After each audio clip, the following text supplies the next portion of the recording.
The first weekend of portal visits has now come and gone, but still no commitments as of now for NC State basketball. Is that soon to change?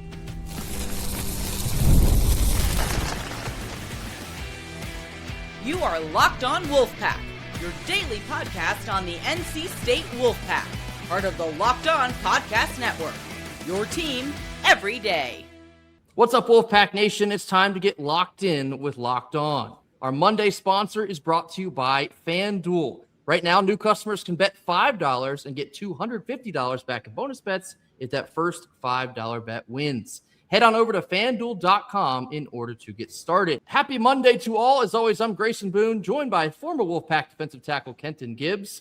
And when I say no commitments as of now, I mean about 7:30 p.m. on Sunday night because, well, Kenton, I am expecting to see a commitment announcement probably on Monday, but if not Monday, maybe shortly after. We know that Santa Clara's Christian Hammond took a visit to NC State over the course of this weekend. Many saw him out at the NC State baseball game on Saturday. Pictures of him next to Gainey, who also, Gainey was wearing that Slobbering Wolf polo. Don't think I didn't see that going on over the course of the weekend, but by all accounts, it seems like this visit for Hammond went extremely well. And like we spoke about on Friday, that makes a lot of sense, being that Christian Hammond's coach at Santa Clara was Herb Sendek, who was formerly at NC State. Justin Gainey played for Herb Sendek. Easy connection to make. And also from what I've heard, it seems like Christian Hammond was, all but solely focused on this visit to NC State. I don't think he's taken or plans as of now to take any more visits. So if you're connecting the same dots that I'm connecting here, I do expect a commitment to come across sooner than later. So I guess before we get to that finish line, Kenton, your thoughts on Christian Hammond potentially joining the pack?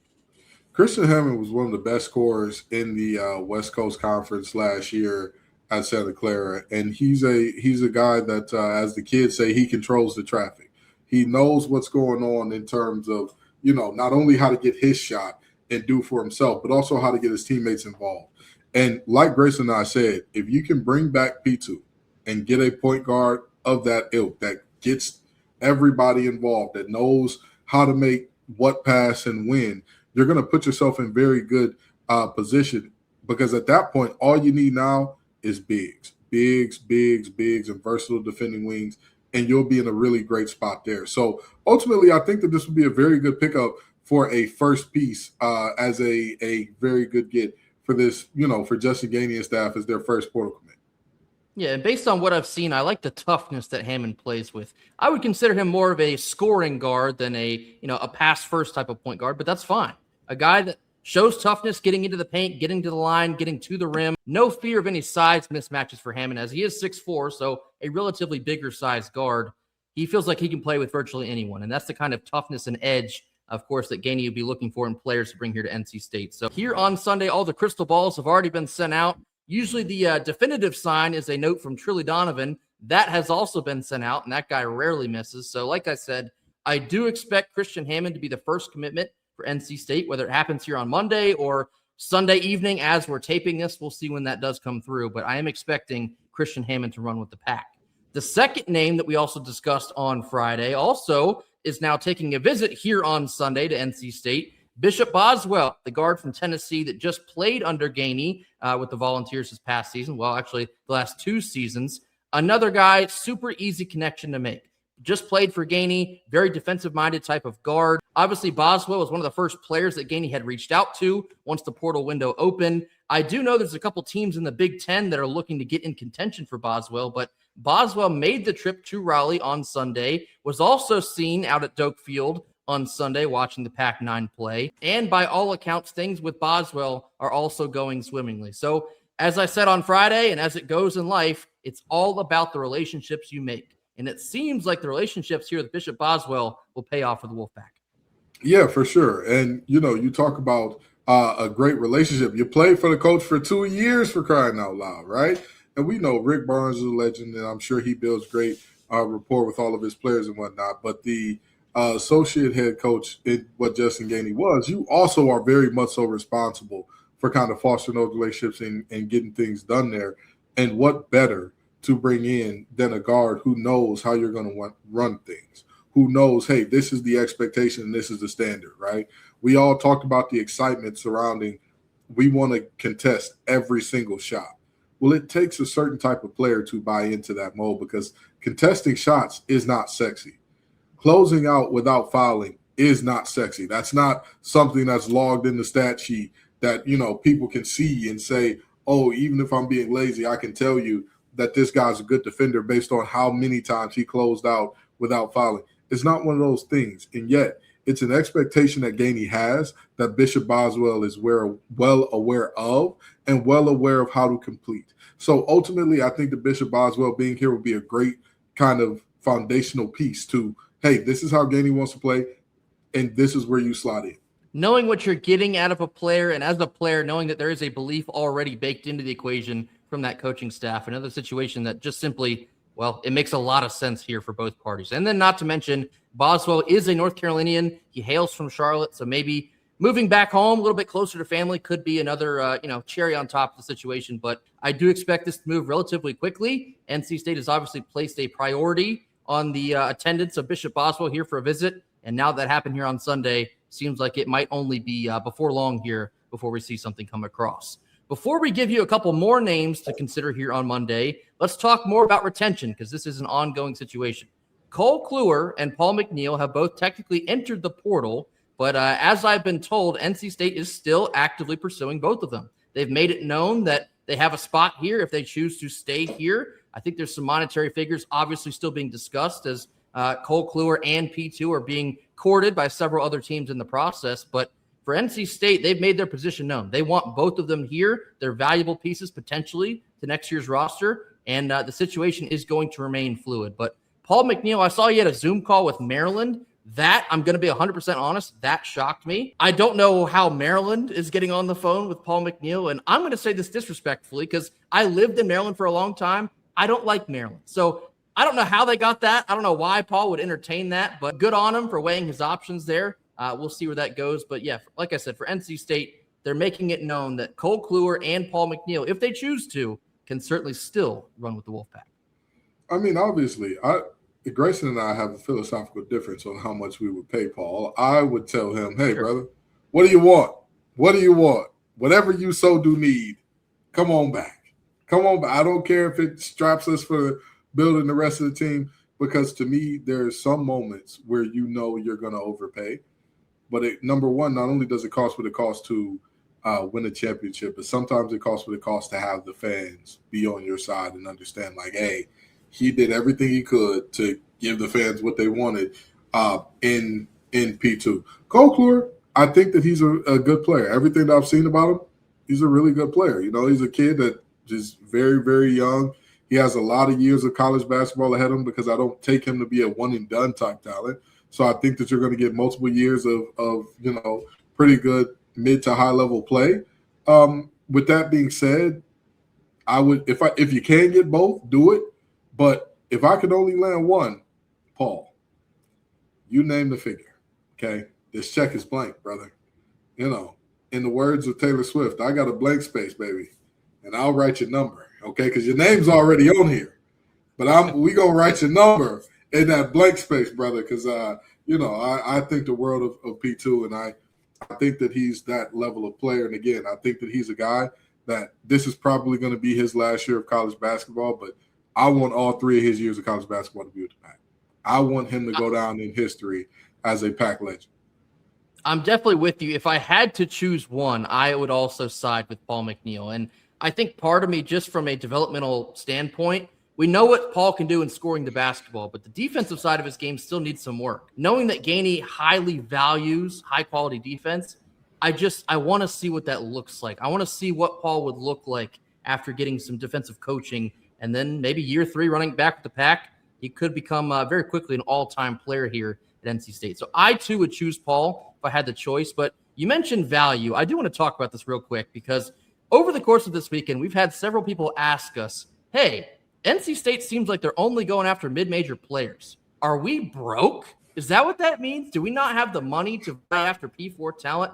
Kenton, I want to ask you, what are your thoughts on that situation? It is somewhat concerning, and I get where the fans are coming from, right? Now, let me say this, right? I'm saying somewhat concerned instead of like deeply concerned or like very worried about this, because the portal is just opening, and I know that we're seeing guys go to some of the top schools already and all that. That's fine. The reality is you have to know where you are in the world. And that's just with all due respect. That's just how this happened. If you think about when we got Darian Williams last year, Grayson, was it on the first weekend of the portal being open? No. Okay, was it on the second weekend? Nope. Third? Nope. Okay, so I'm saying this to say there are plenty of good players in. There are more good players that would get in. I understand the slow playing it, and I also understand the concern that we're only seeing mid-major players take these visits. But with that being said, I mean, if you look at a lot of the best teams in the country and what they did last year, a lot of their best guys came from mid-majors. It's not just P4 guys transferring around and shuffling around. And if you really think about it, if you're a high-level talent at Kentucky, do you think they're not going to pay whatever to keep you? If you're a high-level talent at Michigan, do you think they're not going to say, hey, whatever you so do need, brother, we just want a natty. You understand? Whatever you need to come on back, we're going to pay it to you. So when I look at this situation, it is a little worrying. I get it that it's mainly been mid-major guys, but let's just let this thing play out. Let's let Gainey sort them out and trust him, trust his GM, trust his staff. I'm in the mindset of I'm going to trust you until you give me reason not to. And I believe that Justin Gainey has given me no reason to say, what are we doing here? Like I said, spend all of it. Don't come back with not a dollar in your pocket. Don't come back with a quarter in your pocket, Justin. Don't come back with a quarter, okay? Don't come back with Nathaniels in that pocket. I want to see you flat purse. Hey, who got the check when you come back? That's what I want to see when you're on the way back. But we just now leaving the house, right? And this ain't the type of situation where you just want to go throwing money at whatever. The only player that I've openly stated blank check is Paul McNeil. Everybody else, evaluate against your budget. But to me, that's a situation where, again, if he doesn't come, if he's not back, you want to know that the clip was empty. I gave it everything I had. I looked down the barrel at 6 shoot. Oh, nothing left. Nothing left. That revolver is hot as it's going to be because it's all out there now. So I get the worry. But give it some time, folks. Give it some time. Yeah, a couple things for me. One, obviously, yes, things take time. And honestly, I think we could say this in every single episode and it really wouldn't matter because people, they're going to get out over their skis no matter what. And to a certain extent, I get it. You want to be excited about NC State. You want to be excited about Justin Gainey. All these other schools are, taking guys out of the portal. Wow, they could really be something. Look at Louisville here on Sunday. When's it going to be NC State's turn? I get it. But things take time. The portal has been open for what, a week?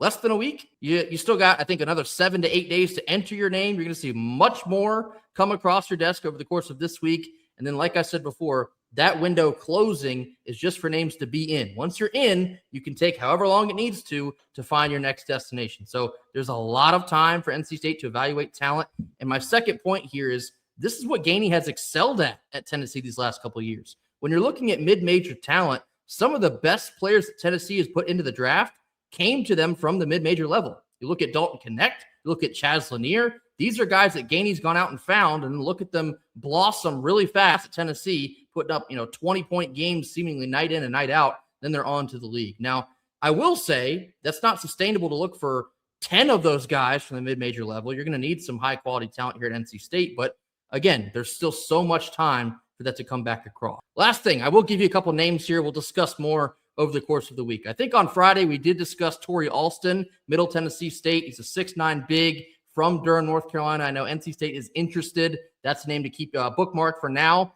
Deshaun Good is another name that was kind of a buzz name over the course of this weekend. Deshaun Good played at Robert Morris this past season. Super bouncy, super athletic. NC State is interested, as are many more high major teams. So those are two more names to really consider here. We'll give you more names on Tuesday, Wednesday, and so on and so forth because NC State is continuing to keep their bait in the water, and sooner than later, a big fish will be caught. Coming up next, we're going to switch gears and talk about some NCAA eligibility. Supposedly, there may be some changes on the horizon. More on that after a quick word from our sponsors. Our first Monday sponsor is FanDuel. The NBA playoffs are nearly here, where every possession matters, every matchup is magnified, and every game can swing a series. Right now, FanDuel is giving new customers a great way to get in on the action. Here's what you'll love about it. You can bet just $5, and if that $5 bet wins, you'll get $250 back in bonus bets guaranteed. The app will make it super easy to follow the action with player stats, trends, and matchups all in one singular place. And during the playoffs, the extra insight will really matter when you're looking at stars, role players, and key moments in each series. It makes the entire playoff experience much more engaging from start to finish. Head to FanDuel.com in order to get started today. That's FanDuel.com to get started before the playoffs tip off. FanDuel, play your game. Middle portion here on Monday, talking some NCAA eligibility changes potentially coming on the horizon. This is an article on ESPN via the Associated Press. Quote, an NCAA panel is scheduled to discuss potential changes to eligibility rules that would incorporate age into the process. This would potentially give athletes 5 years of eligibility with a clock that starts at the earliest of one of two dates, either when they turn the age 19 or when they graduate high school. There would be limited exceptions, but this would obviously absolve the need for red shirts. There'd be no more medical red shirts. Obviously, I think we're far enough away from it now that there would be no COVID years anymore. I think if I'm not mistaken, Kenton, we've officially moved past the point where any current athletes still have any of those floating around. But this would essentially eliminate the need to ask for extra eligibility. You've seen all the lawsuits flying left and right, like Trinidad Chambliss down to Ole Miss. I guess he's going to play because apparently a court system in Mississippi has more power than the NCAA does these days. But Kenton, initially hear your thoughts about the NCAA potentially toying with the idea of 5 years starting at a specific date in the timeline. NCAA and the folks in the NCAA office, all the administrators and whatnot, I need y'all to listen to me and listen to me well. Uh-oh. Just make them, designate them, classify them as employees. I know some people are disgusted to hear that. I know some people don't want to hear that. Here's the reality. Grayson, guys are signing for millions of dollars, tens of thousands of dollars, hundreds of thousands of dollars, correct? Yes. When we were talking about portal and whether or not we were landing top P4 talent and whatnot, were we talking about, do we have the academic rigor? Were we talking about, do we have the coaching caliber? Were we talking about any of those things as to whether or not guys would come? We were not. What were we discussing about whether or not guys would come to NC State? Dollar bills. So, quick question, Grayson. I don't need to know everything about your employment. I don't need to know where you work or what you do. But when you signed up, you signed an offer letter, correct? Correct. What if another company right across the street offered you the same amount or double what they were offering you? Would you have still signed that offer letter out of loyalty to your current company? Depends. I'd have to think about it. Let me tell you something. I work in startups. You ain't got to tell me twice. You ain't got to tell me twice. You tell me, Ken, I'm going to get you twice what your current company's offering you. I'll see y'all later. It's been real. It's been fun. The funds are guaranteed, right? All righty. I'll see y'all later. I'm saying that because, and I know y'all are thinking, well, what does the money have to do with the eligibility side of it? When you designate the players as employees, the student athletes as employees, what you then do is you can now sit down at a table and do a fun thing called collectively bargain. Yes, you can. You can collectively bargain. And when you collectively bargain, you can put in things like this. But without a collective bargaining agreement, guess what? The NCAA can make all the rules it wants. They can make all the rules it wants, but guess what's going to happen? Some 24-year-old that doesn't want to learn enterprise rental car yet is going to take them to court. And guess what? Let's look at the state of North Carolina. Let's use the state of North Carolina as an example, Grayson. If somebody was to graduate from a law school in North Carolina, what do you think are the biggest ones? What do you think are, if you had to think off the top of your head what the biggest ones are? What would you say? Duke's up there. I know Campbell's up there pretty good. Wake Forest, of course. Those are probably the big three.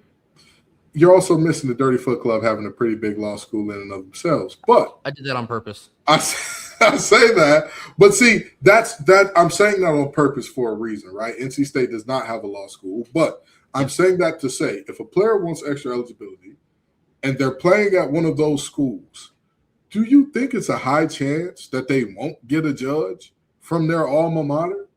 Do you think they'll get a judge, regardless of where you did your undergrad, right? Regardless of where you did your undergrad, chances are you got that JD at one of these schools that you're going to be playing for. So ultimately, the NCAA can make all the rules they want about 5 and out. They can make all the rules they want about the age limit. They can make all those rules. But somebody's going to go to court. And I want you to take a wild guess, Grace. You talked about Trinidad Chambliss. I want you to take a wild guess where the judge in that case went to get their JD. Take a wild guess.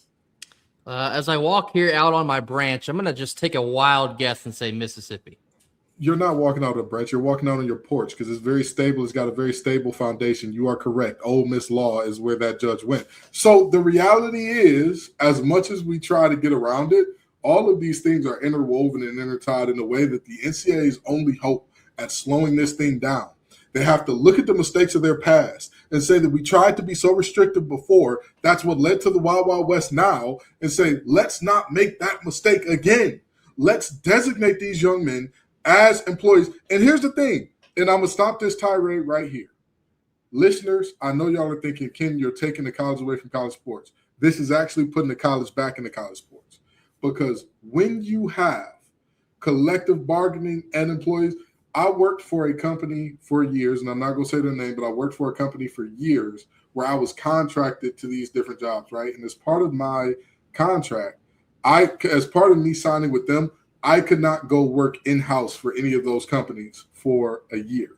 So what am I saying? You can put in additional restrictions that you cannot right now based on if you're tired of seeing players go after one good year, guess what happens when collective bargaining hits? Y'all can agree to, hey, can we make it so that we get 2 years minimum with the player and school option at the end of year 2?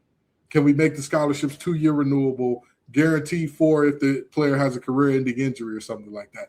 You can sit down and bang those things out. But right now, with all this Save College Football Act, with all this, the eligibility ruling and all that, student athletes are not at the table. If you're not at the table, you're on the table. You're on the menu, and you're going to be the ones getting devoured. So from the NCAA standpoint, you keep losing in court. From the player standpoint, everything up to the highest office in America, which, by the way, probably got bigger things to worry about, but who am I to talk about that? The highest office in America is making sure you don't get paid. Collectively bargain, sit down at the table, and make yourselves a good lane. Yeah, the umbrella idea here is that there needs to be much more structure to what is now what we see to be college sports, because it's chaos. And I think just about everyone can understand that the current model in terms of the transfer portal and NIL and eligibility and redshirting and this and the other, it's wildly unsustainable. Like, you Absolutely. can't have kids when 6 or 7 years go by and every offseason they're back in the court system trying to figure out another way to get one more year.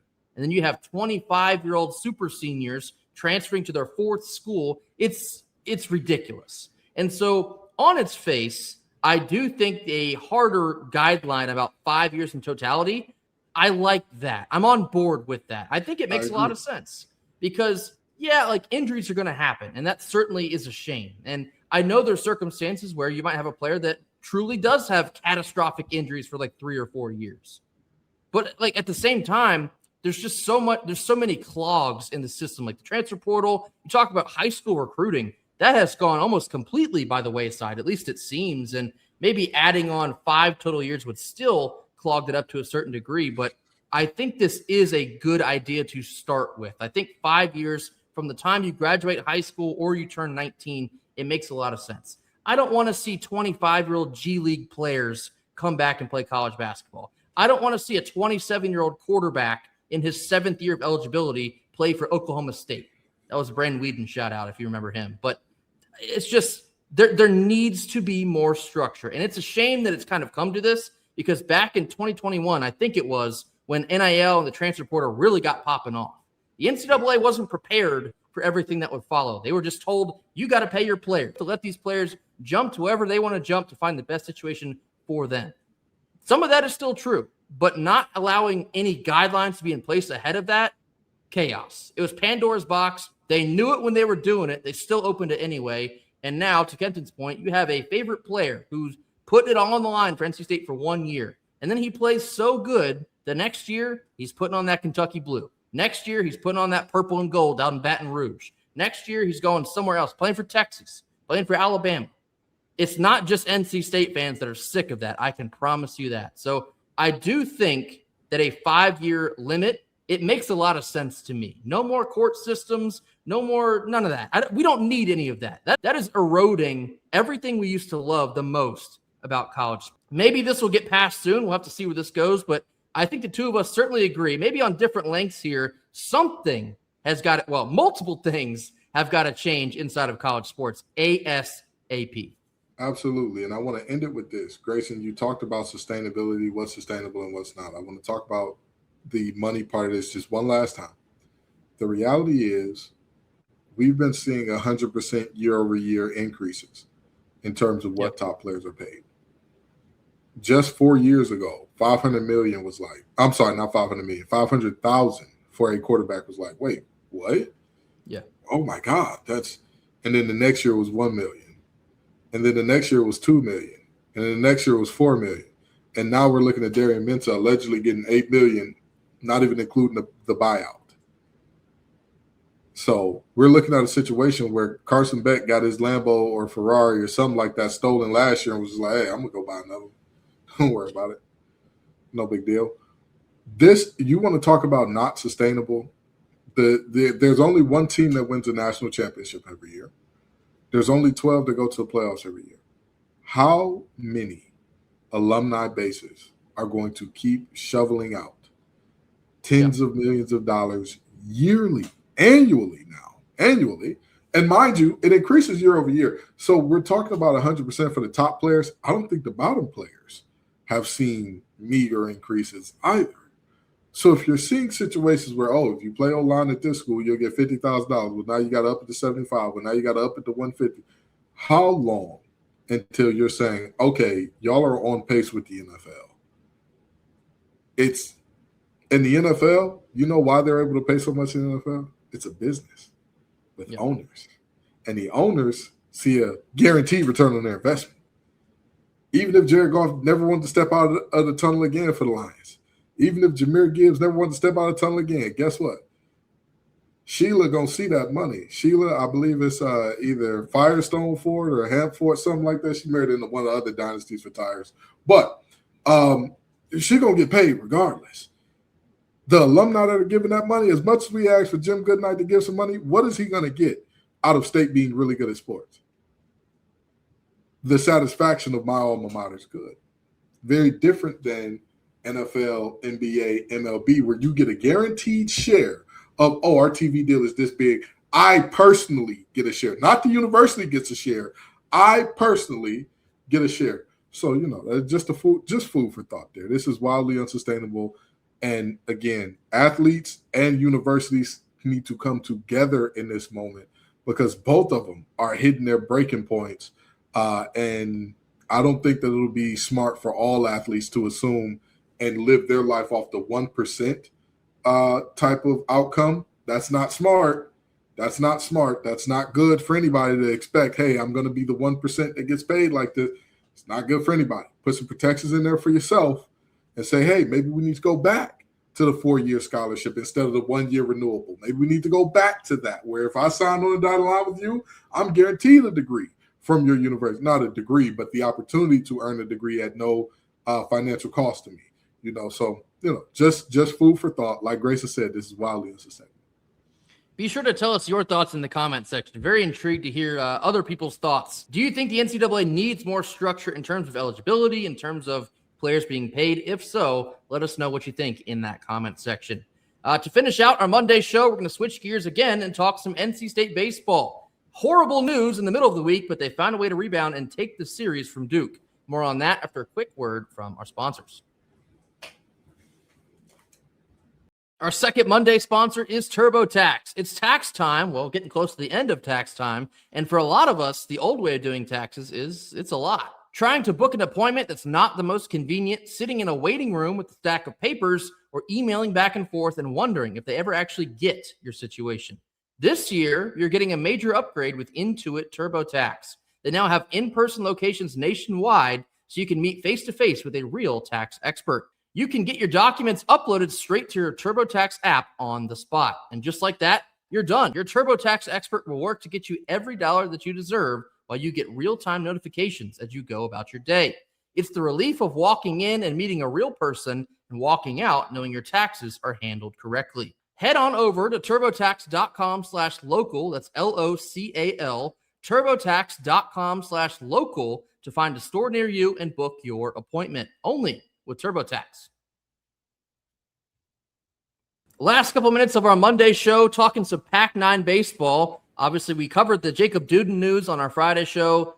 It is still devastating. And as we said in our Friday show, something as catastrophic as that, it can very easily kind of derail the season. It can keep guys kind of down in the dumps. How do we move forward without our best arm? Well, that wasn't the case for NC State this weekend. Another ACC series with Duke at home at the Doak, and the Wolfpack take 2 out of 3. Very much needed to take 2 out of 3. Would have been nice to have a sweep. Couldn't quite get it done on Sunday, but obviously we will take a series win every time we can get one. 10-4 was the score, game 1 on Friday night. Mikey Ryan had himself a game, 2 home runs. Actually, the second home run he hit was right as the Artemis II was splashing down. Quick sidebar here. Shout out to Christina Cook, NC State grad, 3 times over, one of the 4 astronauts that completed this mission around the moon. Insane moment to be overwhelmingly proud of NC State and everything our university stands for. Really cool moment. So back to baseball here. 2 home runs on Friday for Mikey Ryan. NC State wins game 1, 10-4. Ryan Marone on the mound, as he has been all year, rock solid for the Wolfpack. He moves now to 6-1 with a 3.18 ERA. Awesome. 5 2/3 innings on Friday, 9 strikeouts, steady presence, and of course, it certainly helps when your offense is putting up 10 runs. Saturday was even better than that. 18-5 was the score on Saturday, and I think that one meant a little bit more because this would have been a start for Jacob Duden. You can worry a lot less about pitching when your offense is putting up some touchdowns. 18 runs here on Duke, very quickly taking the series away from the Blue Devils. Rhett Johnson was 4 for 4. Mikey Ryan had another 2 hits to add into the fray. Braden Fraseman went yard. Andrew Wiggins came in and hit a pinch hit home run that was like 437 feet to dead center. Outstanding display of offense in a spot where you really needed some to feel good about where your team is headed the rest of the year. 18-5 on Saturday. And then, of course, on Sunday here, disappointing end of the series, a 3-2 loss in game 3. Really felt like NC State probably could have or maybe should have completed the sweep here. The offense is a little bit slow to get out of the gate. Chris McHugh had both RBIs here, 2 RBI doubles, ironically scoring Rhett Johnson both times. But 2 was not enough here on Sunday as the Blue Devils win game 3 by a score of 3-2. But Kenton, your overall thoughts about NC State rebounding from some tough news and taking the series? I mean, this is what we talk about, right? Everybody has to be a little better. How much is 1% better to get you 28 runs over the first 2 games? Not too shabby. That'll play. Most series, if you can get 27, 28 runs, you'll take it. You'll take that. No ifs, ands, or buts about that. No coach in their right mind would say, "Oh, no, turn down. We don't want that. We'll take our chances with what our offense can produce against conference arms at a high level." So, this was a really good time. And when you talk about everybody raising their level, yes, we saw our guys who we expected to be dudes on the mound, but we also got the bullpen to come along in a more meaningful way than we had seen in the past, right? These were games in which, you get what you expect when you say, how does the team respond? How do they rally against that devastating news for Duden? And, you got that. You got that. Obviously, game 3, you would have liked for things to go differently. You would have liked to get a sweep here. But I'll tell you what, after all we saw, after everything that we saw over the past few weeks where it looked like, hey, this team, are they ever going to win again? We still find ourselves in the top 5 or 6 in the conference in baseball. So, this is what we're looking to see. This is how you get back on track. Let's just keep this momentum going. Let's just keep it rocking. Losing streak will be forgotten in short order.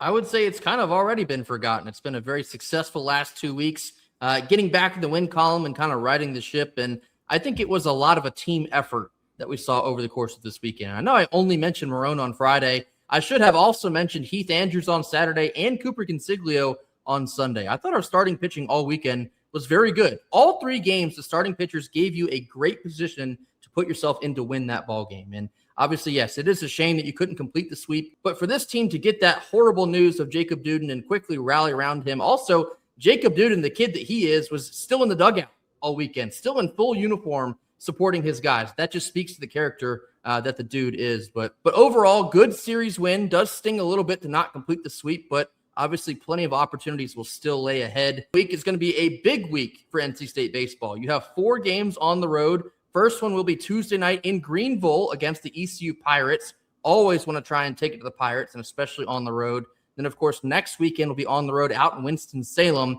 That is a pivotal series for NC State to keep themselves in pretty solid postseason positioning. So a very important week coming up, keeping the same momentum and the same energy that we've seen the last 2 weeks. The sweep against Notre Dame, taking 2 of 3 here from Duke. You got to keep riding that momentum, keep rallying around each other, playing for each other. Of course, like Kenton said, if the offense is going to score 20 to 30 runs in a weekend, you're going to feel pretty good about where you're at. But the offensive consistency was a lot better over the course of this week. You still got to find a way to copy and paste that coming into next week, because the pitching that we'll see this week, I anticipate it will be pretty good. So 3-1 week for the Pac-9 this week, another successful week in the books. Looking forward to hopefully another one coming up this week. That will do it for us here on Monday. As always, thank you all so much for joining us. Be sure to hit that like button, drop your comments in the comment box, mash the subscribe button if you have not already. The rest of the week, I anticipate we'll be talking a lot more about portal targets for NC State basketball. So until then, we'll see you tomorrow on Tuesday.